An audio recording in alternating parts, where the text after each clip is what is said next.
The country is facing rolling power cuts. Other areas like Mokopane in Limpopo province experience more than that. Residents there say wherever there are blackouts, there are also water cuts. That's because boreholes, they rely on power. And when power stops functioning, leaves the villagers stranded without any water.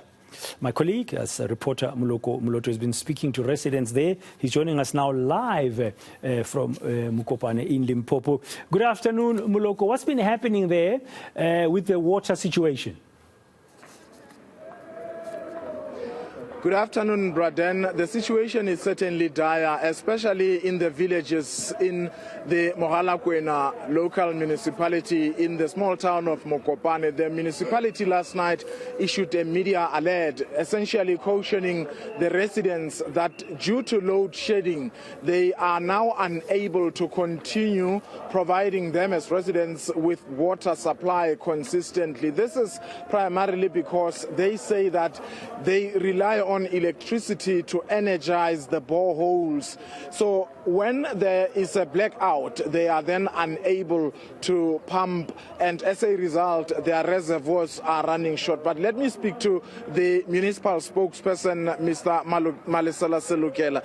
Malesela, you say you are unable to give people water optimally when there's load shedding. How then do you think you're going to have to resolve this, because people want water? Yes, please. My question is, how are you going to attend to this as municipality? Yes, as the municipality, I can say there is a plan to procure more water tankers, and then also engagements with the Moloko and Anglo Platinum Mine, which has been helpful for quite a lot of time, so that they can assist us with energizing our boreholes with solars. So because of as and when there is a constant load shedding, our boreholes, which are being energized, but that they are failing to pump water to our reservoirs. Then you'll remember that we are also from winter, and then there's been not been a rainfall recently, so our boreholes are dry and so forth. So all right, but somebody is going to say, when you're talking of a plan, we all know that load shedding has been with us for a whole number of years. Why haven't you been able to put those contingency plans in place? Also, is it impossible for you to buy generators that you can use to energize these boreholes? People might get distracted. You say? I'm asking if you don't have budget to buy generators to operate these boreholes. Yes. Honestly, we don't have enough budget to energize those boreholes. As you also are aware, here in the municipality, in the municipal premises, we have a generator which is broken. When there is a load shedding, workers, they don't do anything because of a tight budget. But with the help of our mining houses, we believe and we're hopeful that something will come up. They will assist us. All right, I want us to talk about these workers. As you can see them, Braden, these are the workers who we understand earlier they chased out the mayor and some of the members of the mayoral committee in a meeting just ahead of a special council meeting that was going to take place. Maybe let me go back to Malesela and ask, why was your mayor stoned and he had to flee for his life earlier?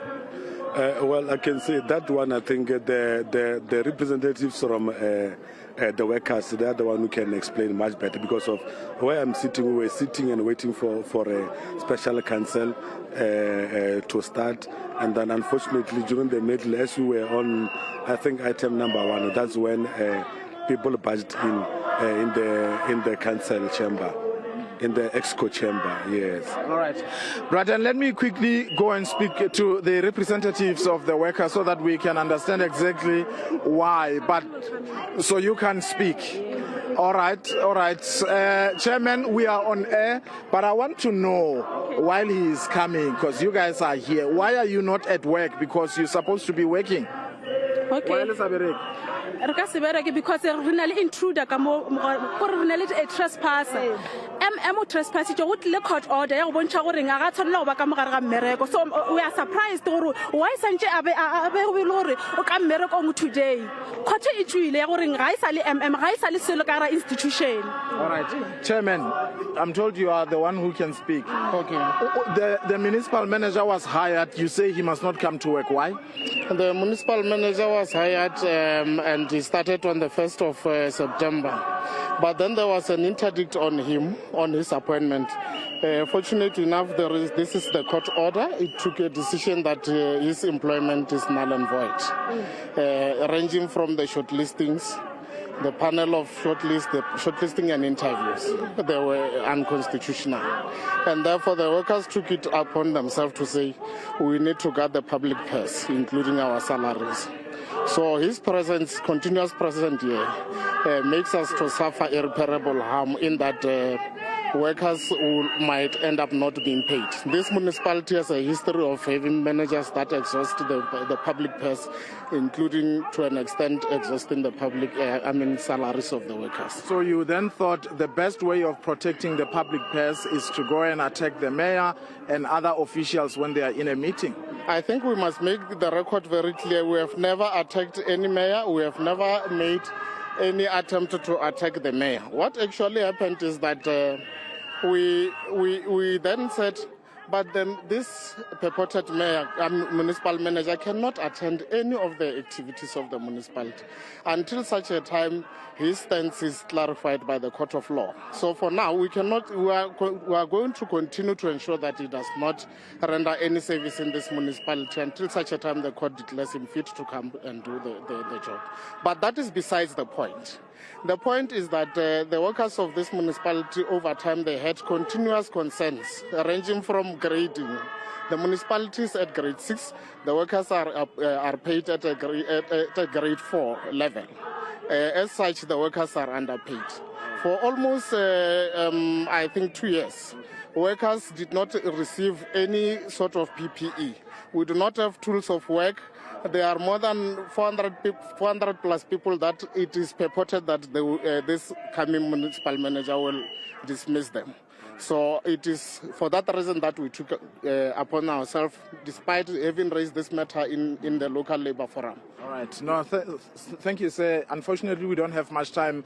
But then what I know is that just outside the gate where we are, the mayor is busy interacting with the police. My colleague Mokomutsi will try to pan the man in the blue jacket speaking to the one in a yellow T-shirt. I hope that is yellow. That is the mayor, the man in the jacket. The police presence here is visible, and I'm told that they are going to go into a council chamber to make sure that a special council meeting is held. This is despite the workers here saying that that should not happen, especially with the municipal manager who was just hired, and his appointment was actually set aside by the High Court in Polokwane. They are saying he must not come in here. Braden? Thank you very much, Moloko Moloto. There, we're going to have to see what's going to happen in that part of Limpopo, in Mokopane. There's an issue with the mayor. There are issues with water. There's also issues with power.